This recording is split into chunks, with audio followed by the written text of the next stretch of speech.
Hello, everyone. I'm JoeMcGovern, awards reporter here at TheWrap, and we are very happy to have you here for our 2023 International Award Screening Series of Traces with writer and director Dubravka Turić.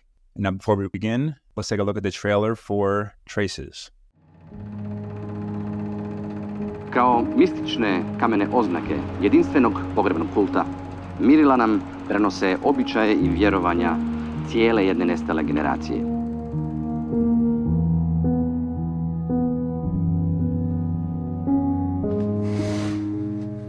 Poslala sam ti fotku simbola i pin s lokacijom, to vam je usput. I video isto, molim.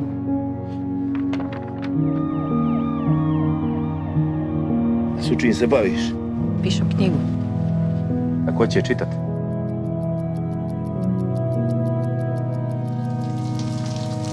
I tako mirilo postaje pokojnikov novi dom. Postaje počivalište duše. Mjesto gdje duša napokon nalazi mir.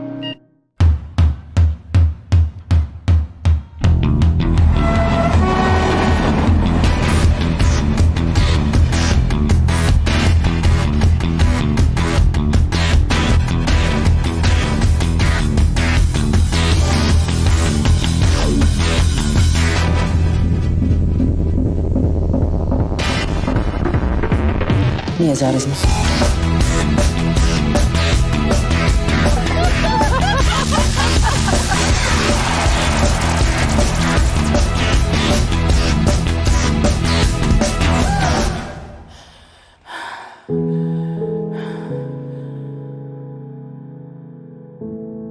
Kad ne znaš di bi, pogledaš okolo, uvijek negdje ima znak.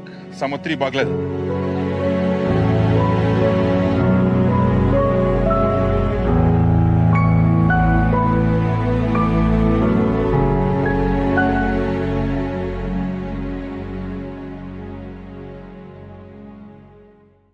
It is my pleasure to introduce the writer and director of Traces, Dubravka Turić. Hi, thank you for inviting me and thank you for this chat. I'm really happy to be here. Thank you for being here, and it'll be really good to talk about this film. People will have a lot of things on their mind. What I love is the movie, I think the running time is about 98 minutes, but it feels so full. Every scene really counts. And I wonder maybe if you can just talk by talking about your history as a director of short films. You almost have to make a feature like you're making a short and kind of conceive of it in a way that every beat of the film really does matter quite a bit. Well, yes, that's a kind of my approach. But as for the short films, I didn't do this because it's a short or it's a feature. It was just some organic way that my career went into. I think it was more a question of my fears or, trying to do something to get your strength, to know that, yeah, you can do it. It's not so scary. But the length of the movies are more about the stories. You have some stories that you can put into short. You have stories that need time.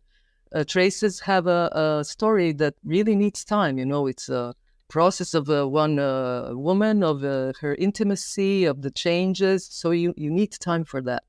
As for my short films, even if I had a chance to do a feature out of them, it would not be necessary. Of course, feature film is always more interesting to do. And of course, it was something I wanted to do always, but it came, I think, just in the right moment. Before I ask about your main character, I want to ask about this really interesting archaeological facet that is here in the film that I'd never been familiar with. We learn about it very, very early in the film. It's called measuring, where two stones are put up in what looks like kind of a burial area, almost like a cemetery, and the deceased person is from their head to their feet on the two stones, and that is considered a sacred place. You have amazing documentary footage that is also created by you and your cinematographer. Is it part of a folklore, part of a tradition somewhere, or how much of it did you invent for the purposes of your narrative? Yes. Well, it is not invented. It is real. It comes from a part of Croatia on the mountains. And it is something that not that you were not familiar with, but most of the Croats are not familiar with it. And somehow now it became a cultural heritage in just a few years from now. But it's like a ancient burial ritual that had some Christianity, some pagan, some Illyricum, some, it came from who knows what parts, and mixed up in that ritual. And it goes that when somebody would die, because there were people high on the mountains who lived, they would have to carry him all the way down where they had the graveyards. And all that long way, with sometimes it was more than 8 or 10 hours by foot, they would put the body once on the ground to rest for the carriers, and then the place where they put it was taken. That is the place where the soul goes out of the body, and that was the sacred place. They would put some stones there. That's why it's called the measurements in Croatian Mirila, and they would put some mystical symbols around it, and every symbol but it was all connected with astrology, with sun and the earth, and some religions. So it is really, really very interesting. I'm a hiker for a lot of years now. I would go in those mountains and I would see those things. And the feeling I got from there was really very impressive. You can feel something very ancient in them. And then sometimes they're a little bit scary, but then you can feel those connection with those long people who are not there anymore. And everything about it was so interesting. And I just carried that feeling with me for a long time, and I wanted to put it in the story. And the footage that we made was made because there is no footage about it. I made the research about that, and everything I wrote or heard from the people that are very old and still remember that, because it doesn't exist anymore. So we made it like what it would really look like if it was there. It's great. I mean, I had no idea until later, after the film was over, that you had done that all yourself. So the protagonist is Anna, and I don't want to mispronounce the actress's name. If you would tell us, because she's so good. How do you say her name? Marija Skaricic. I know it's not easy for you. It may be getting easier and easier, because certainly she. I know she's probably much better known in Croatia, but we're getting a good look at her here. So you had, from going hiking, this idea of a narrative in which you would thread in the archaeology of the measurements, the burial area, and then at one point did this character of Anna come into it? Was she someone you always, a fictional character, but someone you always kind of had in your mind as doing a movie about? Well, yes, there is a lot of me in Anna, of course, because I do films from my own experience, not very close experience, but more from some emotions or feelings that were very important to me. Let's say some spots in my life. And then I build it around that. The story I build or the character I built is around something I'm familiar with. It was something that I think about now, because it's something that is familiar with my age, I would say. So I found it very interesting for her to be an anthropologist, so that she could look upon the measurements and the mirila, and it has to do with the death and with the traces of people who leave their trace or signs behind them, and how she finds it now in this modern world, and where she makes a connection with it. And in the same time, she's making her own individual or family connections on the same way. So this film has more layers inside, but it does come from me. You add details that are very interesting for us because we don't get a full explanation, but she has some sort of skin discoloration that she's kind of dealing with. We see it on her chin. She covers it up with makeup. She seems a bit of a lonely person, but she doesn't say that she's lonely. I mean, it's not done that way. And she's close to her father, who's older and he's ailing. Developing her, how long did that take to not just write the entire script, but just to get this character so that you could almost, when a scene was being written, you could almost know which way Anna was going to go? Yes, I wanted to make her like a real live character, to get her time to do something, to change, like it goes in the real world. Her skin condition, which is called vitiligo, is it's an autoimmune condition. So you get it when it's because of the pain she holds inside, so that goes out. So it was very good. I wanted to have something that is visual, so I can show the pain on her. She doesn't have to say it. As you saw the film, I like the audience to get the puzzle themselves, not to explain everything. I think I love that kind of active activity watching the film, when you're paying attention to everything, and then makes the story grow, from nothing, then you get a full circle on the end. And she's somebody that she lives with her father. She's let's say she's stuck, but she doesn't know it. She's very her attention is on her researcher work. She's a doctor and anthropologist. She does all that research, and like everything is okay, but it's not. But it's like she doesn't want to tell it to herself, like, my life is not okay. But then when the father dies, everything crushes, because there is nothing to hold on to. So now there is a big change, and life pushes her in somewhere where she would never go alone. So then everything happens just to, on the end, there is a light on the end, which I want it to be. It is a happy end, but the happy end that will need some time. You never go to a happy end during the Monday to a Tuesday, but it's opened to her. So she just needed to,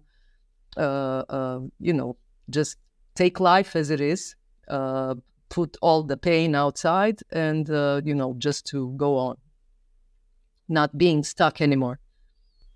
And you were confident to write the film where there's not tons of dialogue. Sometimes there's dialogue, as there always is, but there are stretches of the film where we just are in her presence, with her face and her body. And maybe that's a way, if you want to maybe discuss the actress now, because she has to do a lot of she has to carry those scenes without much dialogue to go on. Yes, it was a very, very tough role for Marija. She was in many international films, and in Europe she's, I think, well known, maybe not in the USA so much. In Croatia she's a star. We share the same sensibility, which was for me very important. I knew when I gave her the script, she's the one who will understand it. She can go into it. And because she doesn't have, as you said, like classical dialogues or something that actors, it is easier for them now. She's always alone. Most of the film. She's communicating with rocks or with walls or bricks, or, it was very hard for her, and it was very edgy. We were doing a lot of preparations, a lot of rehearsals, the two of us. And it was, I knew it was very edgy for her to, how to do not too much and not too little. It's so I think she did a great job. It's like a filigrane job. She really did it great. And while we were doing it, we were not even sure, are we on the right track? But when I started editing the film, I said, yeah, it's really, really good. Talk about the visual style, maybe also the sound design, which are very important, and it's why it's an amazing mood film. You kind of sit there and you have to listen carefully, but it's not very obvious. There are noises. There is the floor that creaks in the apartment, stuff like that. But also, I think of some of the scenes that are in almost near darkness, where we have to look closely into the screen to see, like, what is there. Can you talk about developing the visual style with your team, and also maybe if you want to also talk about the sound design and the editing? The visual approach for me was very, very important. Of course, like everything in the movie is important, but this was really something that is the story is told through the visuals. So it was very, very important to have all the production design, and all the colors to match, all the things that they're in the shots. Everything was made and very closely planned and detailed in preparations. And I wanted the film to be as dark as it can. And because I think there is a good atmosphere in that because it's a film that is atmospherical, and the visuals talk by themselves. So I build it and then we go from very, very dark to the lightning. So slowly it opens up to the colors when she comes to the village, and eventually, of course, on the end it is the dawn, but you can feel the light, that it is like a new life. And in sound design, I was an editor for 25 years, and I did a lot of sound design also, and I'm also very detailed in everything. So, and I also like to talk through the sounds.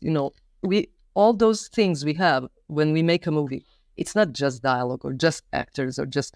You can play with all those elements, and that will bring you a good thing, like a symphony when you put them together. All those elements can say something, even in subconsciously. So I think they all work for me at the end. And it's really playful and creative to do all those little things. So I was really enjoying myself. There's a moment in the film I want to ask about, and I don't think it's showcased at all in the trailer, but that's fine too, because it's very special. It's a scene where you sort of switch to miniatures. We see a train, like a train set. We see a little town. I mean, I think it's all of you explain what it all is, but a little park bench and a little man sitting there. Just tell us all about developing that as an idea. It's in a crucial moment of the film. It's at a transition point. And then, seeing it in your head first, I guess, and then having it come to life in the film.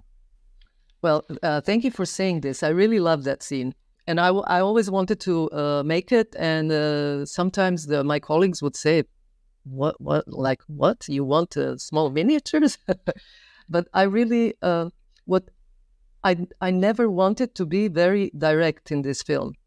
I wanted the audience to, because I felt then the little maybe dignity of somebody who died in this case, or it's a scene about her brother. And so this is just the anticipation of something that we will know later. So I wanted, so he apparently did a suicide. He threw himself under the train. So I never wanted nobody to say that, I didn't want it to show it like in the papers or how can you do that it's still some kind of visual and elegant, but gentle and nostalgic. And so there is this museum of trains in Zagreb that I often go to because I found it very interesting to watch those little miniature people. Because, your imagination goes when something is still, you give them life yourself, And it was, I got that idea that I will show what happened to them, to him in this scene.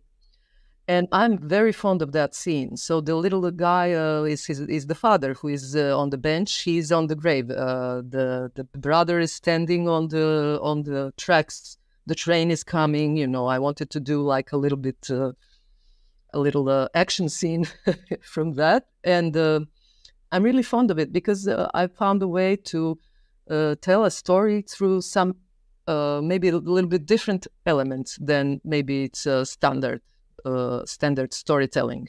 Yeah. And also people who watch closely will know that as soon as that scene ends, we do see Anna placing some flowers on the, or some kind of a memorial on the train tracks. So did you build any of that yourself, or were you able to use the museum's resources? Yes, it was a combination. We used their sources, but we put on our own stuff also.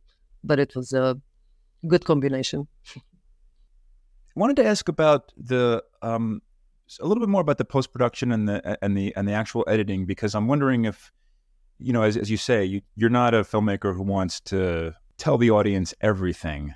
And I think a lot of audiences appreciate that. But was there a much longer version? Did you show the film to friends and kind of sort of try to find out what would be the best way, once you've already done all the filming, to actually tell the story, even especially, as a experienced editor? I edit the film myself, so I do miss the other head. It's always much appreciated, but then I love the editing so much, and I have the vision, I have the pictures in my mind, and I just want to do it. Not explain to somebody, then he will do it. So this goes, and I really enjoy that part.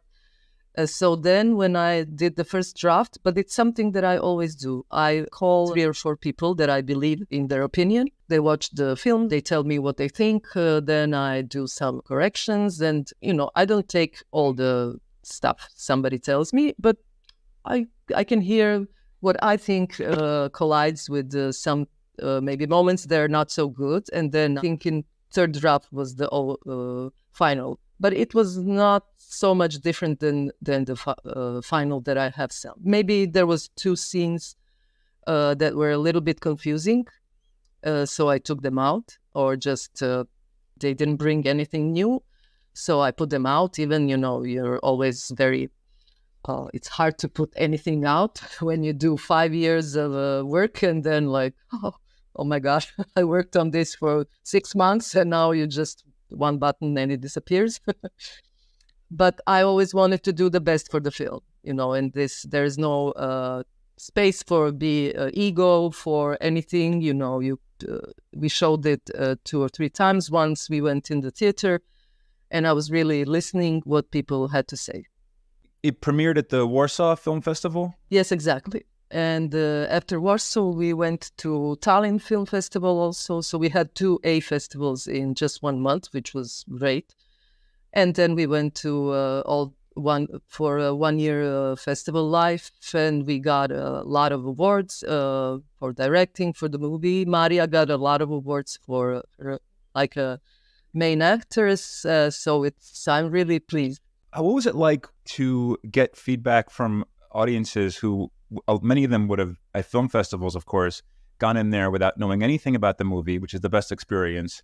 But did you find that people generally got that it's actually a hopeful film?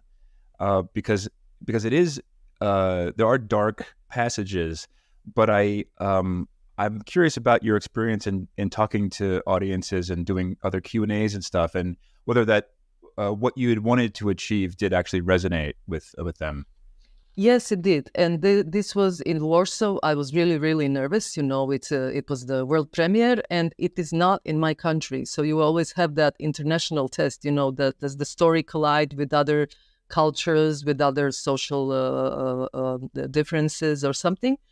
But when you hear the Q&A after, they always ask me questions that I would ask myself. So, I thought I really got very, very nice comments always. They find it very touching. Some of the people cry because they remember their families or similar things happened to them, but they feel the optimism on the end, even if it's not like pink, on the guy on a white horse or something, but it is still dark, but there's snow, there's footprints. It's kind of a melancholic, very nice light opening for the character, and they feel it, and I'm glad about it.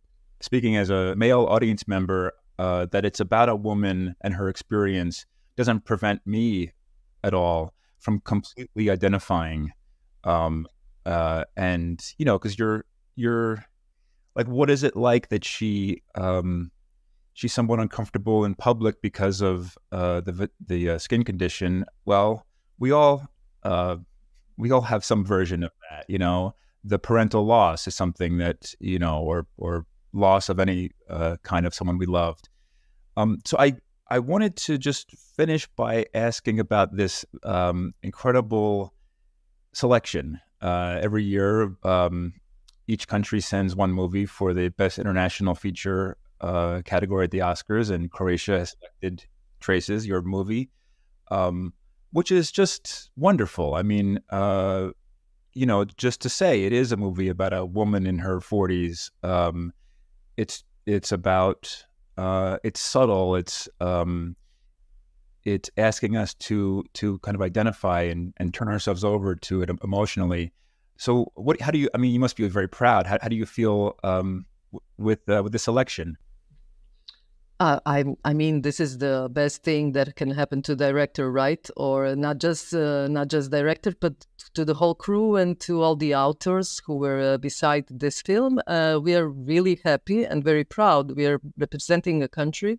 So Academy Awards were something, that we all watched since I was 5 or 4, or I don't know. It's somehow unbelievable that it's happening, but then I'm really, really happy and proud about it. I know that right now you're in Los Angeles, and you're going to be coming to New York, and you're going around with the film. But I'm curious about some of your heroes in the world of cinema, because it's not the film does not remind me of anyone else's work, but I am just curious to hear who have been some of your influences and some of your idols, and have you been able to, of the living ones, have you been able to meet anyone? What was that like? Yes, but I cannot, this is like when somebody asks you, what is your favorite song? I love many of them. It's very hard to say, today I will say this one, tomorrow I will say this one, but I would say, I don't know, Haneken, Pawlikowski, Andrea Arnold,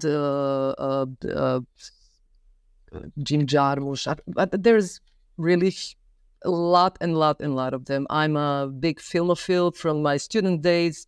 On the Academy, I watch a lot of films, a lot of history films, films from history from all around the world. And I think there is much influences from all sides. I cannot say just one or two directors, or I love everybody. It's a mixture of everything that probably made me an author, how I do things, and I'm sure everybody had an influence on me. It will be a long list, but I can make it for you. And as you say, it might be a list that would change depending on the day that you were asked. Yes, of course. Or how do you feel? But there is so many of them, and it's wonderful to have a so rich film culture that you can always go to film and watch from any country. I met Robert Redford when I was in Sundance, and he made a dinner for directors, and I thought, oh my God. This is happening. I was talking to him in person for a long time, and I was very impressed by him doing good stuff for in indie films, and always encouraging everybody. So I think that was he's someone who became famous and could have just had a career of being a famous good actor. Actually, has spent more than half of his life supporting independent films and independent filmmakers. And I think that in a way, his legacy might not even be fully appreciated yet, just in terms of the how long and how good that dedication was. Thank you again, and really wish you the best of luck. But also just to enjoy all of this that goes on around the film. And I'm sure it'll continue to be a real conversation piece, which is probably exactly what you wanted.